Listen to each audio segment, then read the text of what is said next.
The sky was burning over Prime. Ambassador stood at the observation window of the orbital station and watched her world die. She had lived for over 300 cycles, served her people through times of peace and discovery, and never once imagined she would witness the end of everything her civilization had built. But now the warships hung in the atmosphere like black knives, and their weapons turned ancient cities into fields of glass and ash. They had never known war. They had evolved on a gentle world where cooperation meant survival and violence served no purpose. Over 12,000 years, they built a civilization based on art, science, and diplomacy. They believed that all intelligent species could be reasoned with. They believed that peace was the natural state of the universe. They had been wrong. They arrived 3 days ago without warning or negotiation. Their fleet appeared at the edge of the system, a swarm of angular black vessels that blocked out the stars. When they attempted communication, they responded with plasma fire. The orbital defense platforms, designed more for redirecting asteroids than fighting wars, lasted less than an hour. Then the bombardment of the surface began. Pressed her four-fingered hand against the cold glass. Down below, she could see the glow of burning cities. The capital, where she had been born, was already gone. The great libraries that held the knowledge of had been reduced to craters. The gardens that her grandmother had planted were now poison and flame. Counselor entered the observation room with quick, nervous steps. He was younger then, his pale blue skin still unmarked by age, and his eyes held the terror of someone who had never faced true danger before. "Ambassador, we have received responses to our distress signals," he said. His voice trembled as he spoke. "Did not turn from the window, tell me." They have refused to engage. They claim the threat does not concern their territory, swallowed hard. They have retreated to their home systems and sealed their borders. The Empire has declared neutrality. What about the other council members? Silent all of them, no one will help us. Finally turned to face him. Her violet eyes, all four of them, were calm despite the horror unfolding below. She had served as a diplomat for over a century. She had negotiated treaties and resolved conflicts across 100 worlds. She understood how the galaxy worked. The strong preyed upon the weak, and those who could help often chose not to. There was one other response, said hesitantly, but you will not like it. Tell me anyway. The humans have answered. They say they are coming. Felt something stir in her chest. She was not sure if it was hope or despair. The humans were the youngest species in the known galaxy, having only discovered faster-than-light travel 300 cycles ago. By Galactic Council standards, they were barely above primitives. Their technology was crude, their culture was violent, and their history was soaked in blood. The Council had debated for decades whether to even allow them observer status. "How many ships?" asked. They did not specify. But Ambassador, you cannot seriously consider this. The humans are savages. They wage war against each other constantly. They have barely explored beyond their own solar system. What could they possibly do against the? They could fight, said quietly, which is more than anyone else is willing to do. Stared at her with something close to horror. They have conquered 40 star systems. They have technology that makes our own look primitive. Their warriors are born and bred for battle. The humans would be slaughtered. Perhaps, turned back to the window, another flash of light marked the death of another city. But they are coming anyway. That tells me something about their species that I did not understand before. The communication panel on the wall flickered to life. A message appeared in crude human text, translated automatically by the station systems. Read it slowly, letting each word sink into her mind. "Hold on, we are coming. Do not give up." Such simple words. Such foolish, impossible, wonderful words. "How long until they arrive?" asked. Checked his data pad. Their message indicates approximately 14 hours, but they have established a blockade. Even if the humans reach us, they will never break through. You underestimate them. No, Ambassador, I am being realistic.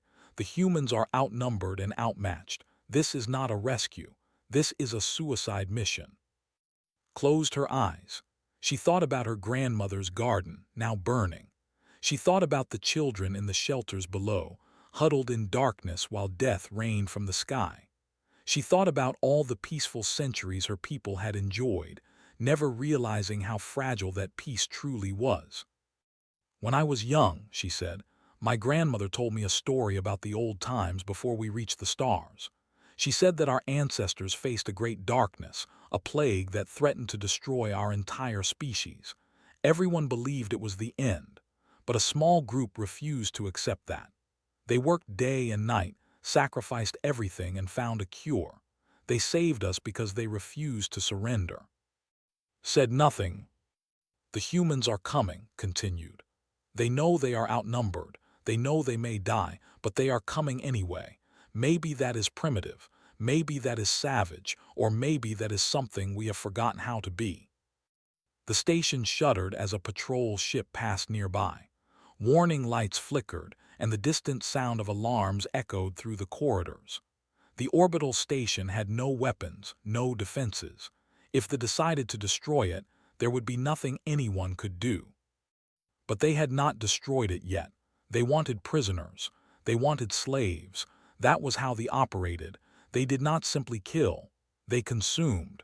They took everything a civilization had built and fed upon it like parasites. Straightened her spine and lifted her chin.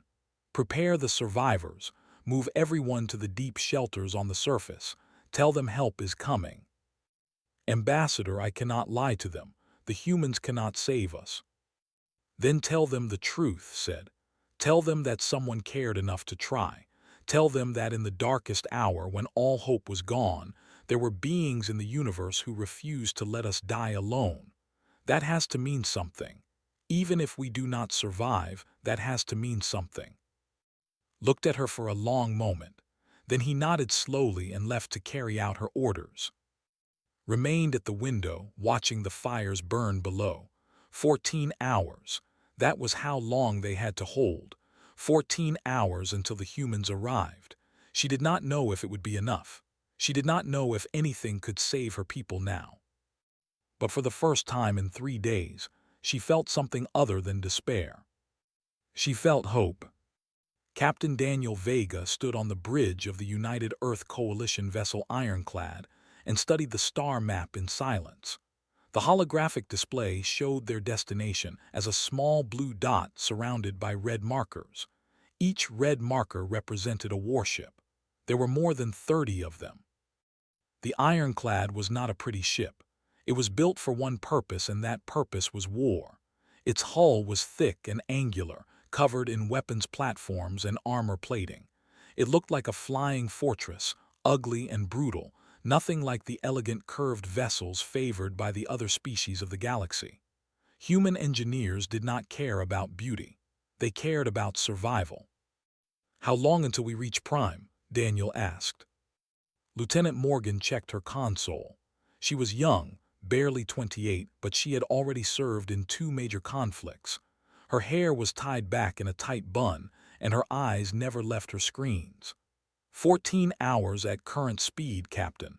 We will arrive at the edge of their system just after their local sunrise. And the blockade. Intelligence reports at least 30 warships in standard formation, 10 heavy cruisers, 15 destroyers, and 5 carriers. They also have fighter patrols running constant sweeps around the planet. Daniel nodded slowly. The numbers were not good. The human fleet consisted of 6 carriers, 22 destroyers, and 40 support craft. They were outnumbered and facing technology more advanced than their own. By any reasonable calculation, they were heading towards certain death. But reasonable calculations had never stopped humanity before. The door to the bridge opened and Sergeant Cole walked in. He was the leader of the Marine detachment aboard the Ironclad, and he looked exactly like what he was, a man who had spent his entire adult life fighting. He stood over 6 feet tall, with shoulders like a bull and a face that seemed carved from rough stone. His hands were and his eyes were cold. Captain said, "My people are ready. We have been running combat drills since we left Earth. Whatever these look like, they are going to learn what humans can do." Daniel turned to face him. "You understand what we are walking into, Sergeant?" "Yes, sir. A fight against a superior force with little chance of victory." Allowed himself a small, grim smile. "Just like every other fight we have ever won." Looked up from her console. "Sir, may I ask a question?" "Go ahead." "Why did Command agree to this mission? They never helped us. When we applied for council membership, they voted against us. They called us primitives, said we were too violent to be trusted. Why are we risking everything to save them?" Daniel was quiet for a moment. He thought about all the wars humanity had fought against itself. The ancient conflicts, the world wars, the colonial struggles, the corporate battles on Mars, and the desperate fighting on the moons of Saturn. Humanity had been at war for its entire existence. They had killed each other over land, resources, ideology, and sometimes for no reason at all. But they had also done something else. They had reached out to each other across those same battlefields. They had built hospitals beside the trenches. They had shared food with former enemies. They had created laws to protect prisoners and civilians even in the midst of the worst violence. Humanity was a contradiction, capable of both terrible cruelty and profound compassion. "Because they need help," Daniel finally said, "and we can give it, that is reason enough." "But they hate us," pressed. "They look down on us." "Then maybe we will change their minds." Daniel turned back to the star map. "Or maybe we will not. Either way, we do not leave people to die alone. That is not who we are." Nodded in agreement. He understood better than most. He had fought beside men he disagreed with, protected civilians who feared him, and buried friends who died for people they would never meet. That was what being a soldier meant. You did not fight for glory or gratitude. You fought because it was the right thing to do. "All hands, this is the captain," Daniel said into the ship-wide communicator. "In 14 hours, we will engage a hostile force that outnumbers us and outguns us. They have conquered 40 systems. They have never been defeated. They believe they are invincible." He paused, letting his words sink in across every deck of the ship. "We are going to prove them wrong. We are going to break their blockade, reach that planet, and save every single person we can. Many of us will not come home. I will not lie to you about that. But the people down there are dying. They sent a call for help and we answered. That is what the human race does. We answer the call." The bridge was silent. Then, one by one, the crew began to nod, straightened in her chair, crossed his arms and stood ready. Throughout the ship, soldiers and sailors heard their captain's words and prepared for the fight ahead. Daniel continued, "The galaxy thinks we are savages. They think we are primitives who only know how to kill. They are half right. We do know how to kill. We have been doing it for 10,000 years, but we also know something else. We know how to protect. We know how to sacrifice. We know that some things are worth dying for." He looked at the red markers on the display, the enemy fleet waiting for them. "Today, we show the galaxy what humanity really is. Not just warriors, but guardians. Not just killers, but protectors. Today, we write our name in the stars, and it will be written in fire and blood and courage. Make me proud." The communication channel closed. Daniel turned to his officers and began issuing orders. Weapons systems were checked and rechecked. Fighter squadrons prepared for launch. The Marines loaded their weapons and sealed their armor. On every ship in the fleet, the same preparations were. Men and women who had grown up on different continents, spoken different languages, and lived different lives now united for a single purpose. They were going to war against an enemy they had never met, to save a people who had never shown them kindness. Because that was what humans did. As the fleet hurtled through the darkness between stars, turned to Daniel one more time. "Do you really think we can win, Captain?" Daniel watched the blue dot on the display grow slowly closer. Somewhere on that world, Millions of people were waiting for death or salvation. They had no idea who was coming for them. They had no idea what humanity was capable of. "I think we have something they have never faced before," he said. "We have a reason to fight that goes beyond conquest or survival. We fight for the simple belief that no one should face the darkness alone. That belief has carried us through every war, every plague, every disaster in our history. It will carry us through this." Nodded slowly, "Then let us go save them." The ironclad pushed forward through the void, leading a fleet of soldiers and dreamers toward the impossible. Behind them, Earth spun in peaceful orbit around the sun. Ahead of them, fire and death, and the chance to become something greater than anyone had ever believed they could be. The humans were coming.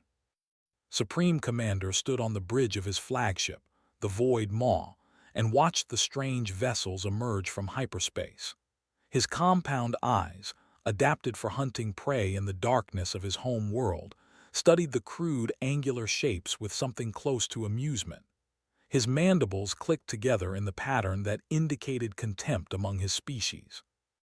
They were ancient conquerors. They had risen from a death world where only the strongest survived, evolving into perfect predators with armored carapaces, 4 powerful arms, and reflexes faster than any species they had encountered.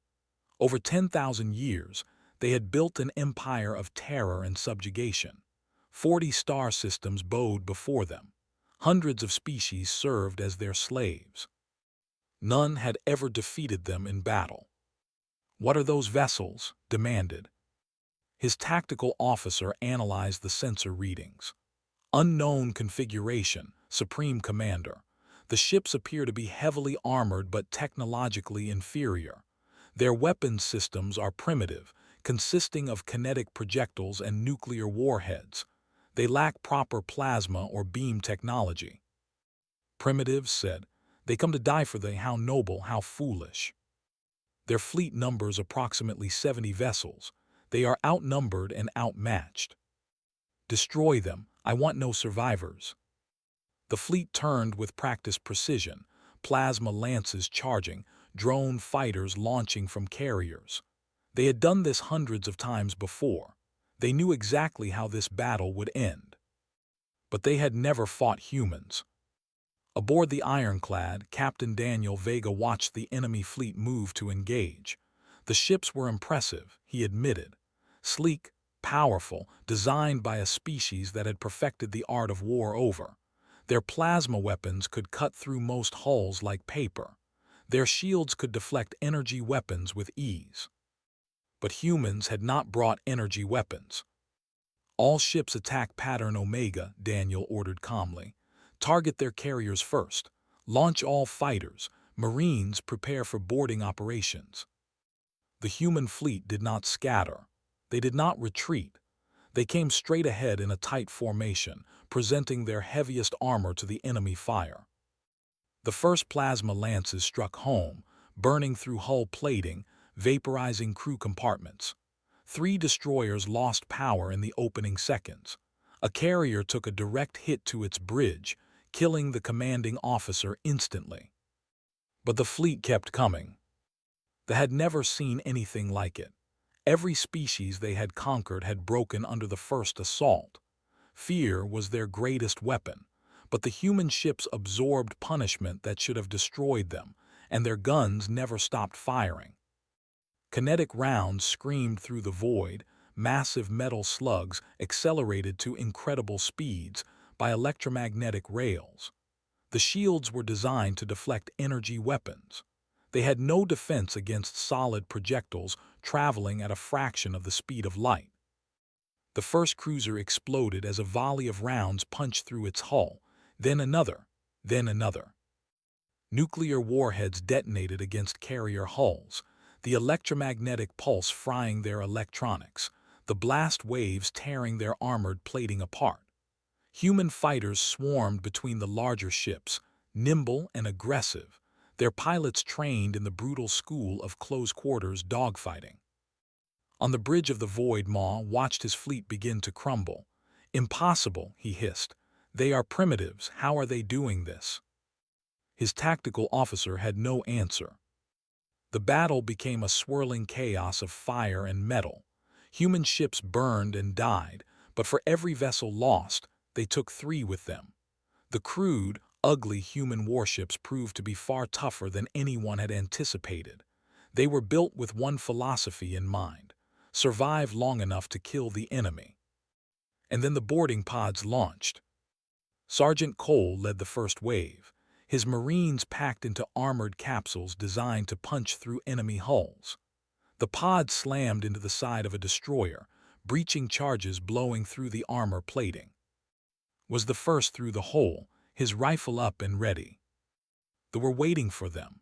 The warriors stood over 8 feet tall, their 4 arms carrying weapons and blades, their armored bodies designed to resist damage.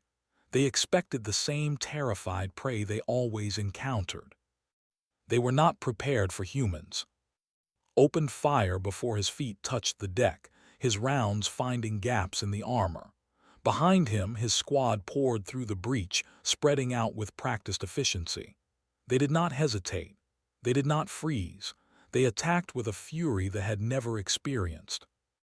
Private Lisa moved down the corridor on its right flank, her movements smooth and controlled. A warrior charged her with all 4 arms swinging. She put 3 rounds through its face and kept moving without breaking stride. Corporal Jake took point as they advanced toward the bridge, his shotgun clearing the way. A plasma bolt caught him in the chest, burning through his armor. He staggered, raised his weapon, and killed his attacker before collapsing against the wall. "Medic," someone shouted. "Keep moving," ordered. "We stop, we die, push forward." They pushed, through corridors filled with smoke and screaming, through bulkheads sealed by desperate crew, through groups of warriors who had never known defeat until today. They fought hard. They were bred for combat, stronger and faster than humans, with natural armor and weapons evolved over millions of years. But humans had something they did not: 10,000 years of fighting each other. Every trick, every tactic, every dirty secret of close-quarters combat that humanity had developed across countless wars, the Marines brought with them. When finally reached the bridge, only half his squad was still standing. Jake had survived, saved by the emergency seal in his armor. Lisa had taken a blade wound to her shoulder and kept fighting with her sidearm. Private Ben Torres had run out of ammunition and finished his last opponent with a combat knife. The destroyer's captain, a massive with scars covering its carapace, faced in the center of the bridge. It hissed something in its own language, a challenge or a curse. Did not understand the words, but he understood the meaning. He raised his rifle and ended the fight with a single shot. "This is Coal to Ironclad," he reported. "First objective secured. Bridge is ours." Aboard the Void Maw, received the report that 3 of his ships had been captured by human boarding parties.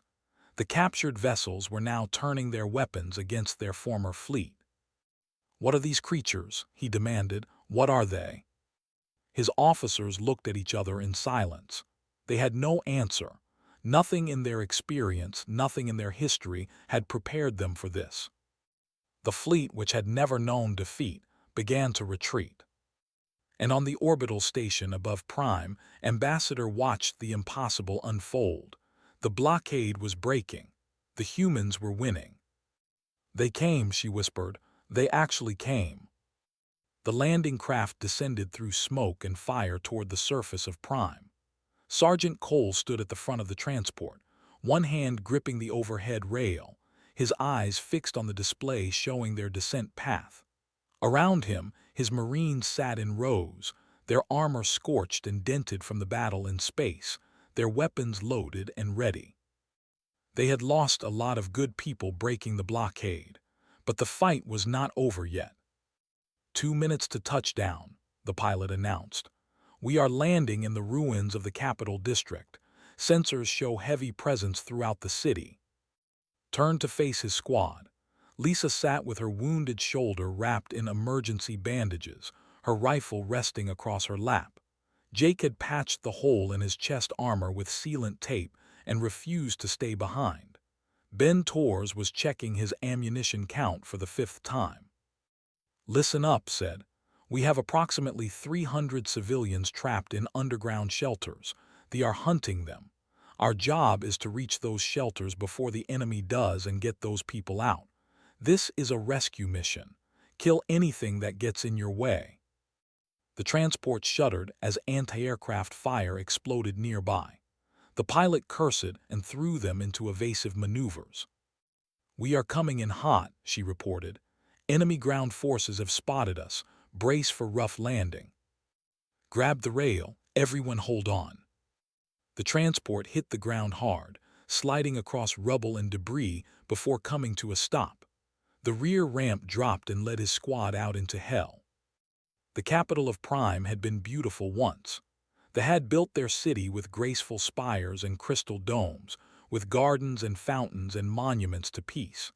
Now it was a wasteland of shattered glass and burning stone. The sky was choked with smoke, and the sounds of screaming echoed from somewhere in the distance. "Movement 50 meters north," Lisa reported, her weapon up. "Saw them. A patrol of soldiers moving through the ruins, their weapons sweeping back and forth as they searched for survivors. Take them down, quiet if possible." His squad moved like shadows through the wreckage, years of training and combat experience guiding their every step. They never saw them coming.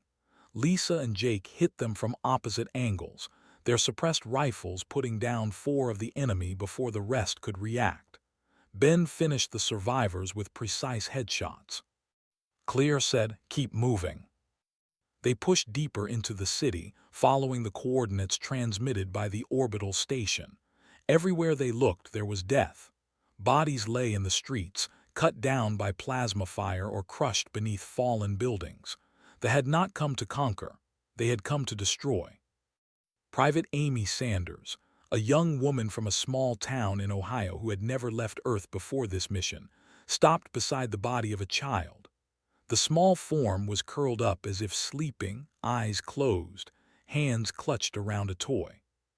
"Sergeant," she said quietly, "why would they do this? These people were not soldiers. They were not fighting back." Did not have an answer. He had seen cruelty before, on Earth and beyond. He had seen what beings could do to each other when they believed themselves superior. But this was something different. This was extermination for its own sake. "We cannot save the dead," he said finally, "but we can save the living. Move out." They reached the shelter complex an hour later, fighting through 3 more patrols along the way. Jake took another hit, this time to his leg, and kept walking with a limp. Amy carried a wounded survivor they had found hiding in a collapsed building, the elderly alien clinging to her neck with trembling hands. The shelter entrance was a massive blast door set into the side of a hill, designed to withstand natural disasters. An execution squad had surrounded it, their heavy weapons preparing to cut through the reinforced metal. 300 civilians were hiding behind that door, waiting for death. Took in the scene in a single glance. 12 soldiers, heavy plasma cutters, maybe 30 seconds before they breached the door. "Light them up," he said.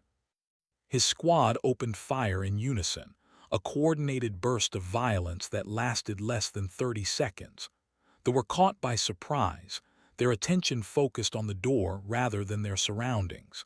They died before most of them could even raise their weapons. Walked to the blast door and activated his communicator. "This is Sergeant Cole, United Earth Coalition Marines. The enemy force has been eliminated. Please open the door." Silence for a long moment, then a voice trembling with fear and hope. "How do we know this is not a trick?" "You do not," admitted. "But if I wanted to hurt you, I would not be asking permission. Open the door. We are here to help." Another long pause. Then slowly, the massive door began to slide open. The inside were in terrible condition. 300 of them, mostly children and elderly, packed into a space designed for half that number. They had been down here for days, running out of food and water, listening to the sounds of their world being destroyed above them. When they saw and his squad, many of them shrank back in fear. Humans were small and strange-looking, covered in dark armor and carrying weapons. They looked like the monsters from old stories. But then Amy stepped forward, still carrying the elderly she had rescued. She set him down gently and helped him to his feet. "We are not here to hurt you," she said, her voice soft. "We came from very far away because you needed help. We are going to get you out of here." An old female, her blue skin pale with age and exhaustion, approached slowly. She was the one who had spoken through the door. "You came," she said, her voice barely a whisper. "Your people answered our call. We thought we were abandoned. We thought no one cared." Removed his helmet, revealing a face covered in sweat and dust. "No one gets left behind. That is our rule." "But why? We are nothing to you. Our council rejected your species. We called you primitives." Looked at the frightened faces surrounding him, the children clutching their parents, the injured lying on the ground, the old and the young who had been waiting for death. "Because you needed help," he said simply.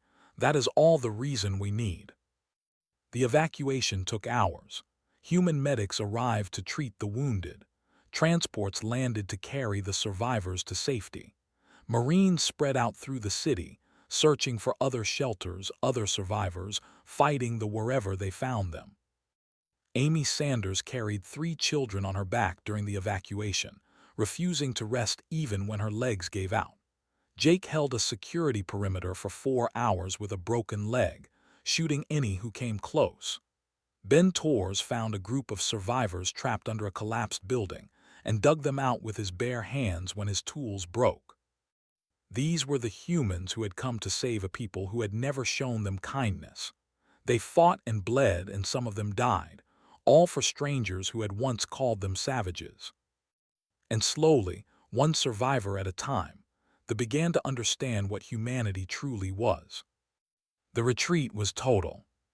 Supreme Commander watched from the bridge of his damaged flagship as the human fleet pursued his broken forces across 3 star systems. The Void Maw limped through space, its engines failing, its weapons offline, surrounded by the burning wreckage of an armada that had never known defeat. His officers stood in silence around him. None of them could understand what had happened. They had faced primitives, savages who barely understood space travel, and those primitives had broken them. "How many ships remain?" asked, his voice hollow. "7, Supreme Commander. The rest are destroyed or captured." 7 ships out of 30. Thousands of warriors dead. An empire that had terrorized the galaxy for 10,000 years had been humiliated by creatures half their size who fought with weapons their ancestors would have called obsolete. Activated the long-range communicator and began recording a message to all worlds. His mandibles clicked slowly as he spoke. "This is Supreme Commander. I am ordering an immediate cessation of all operations in this sector. All forces will withdraw to defensive positions. We have encountered a new species, designation, humans. They are not to be engaged. They are not to be provoked. They are not to be given any reason to come for us." He paused, struggling with words he never thought he would say. "The humans fight with a fury we have never seen. They do not break. They do not surrender. They protect their allies with a ferocity that defies reason. We believed we were the greatest warriors in the galaxy. We were wrong. Avoid these creatures at all costs." The message ended. Behind him, the first human warship appeared on sensors, closing the distance, preparing to finish what remained of his fleet. Closed his compound eyes. The age of dominance was over. On Prime, the survivors emerged from their shelters to find a changed world. The cities were ruined, the great monuments destroyed, but the sky was clear for the first time in days. Human transport ships filled the air, bringing supplies and medical equipment and hope.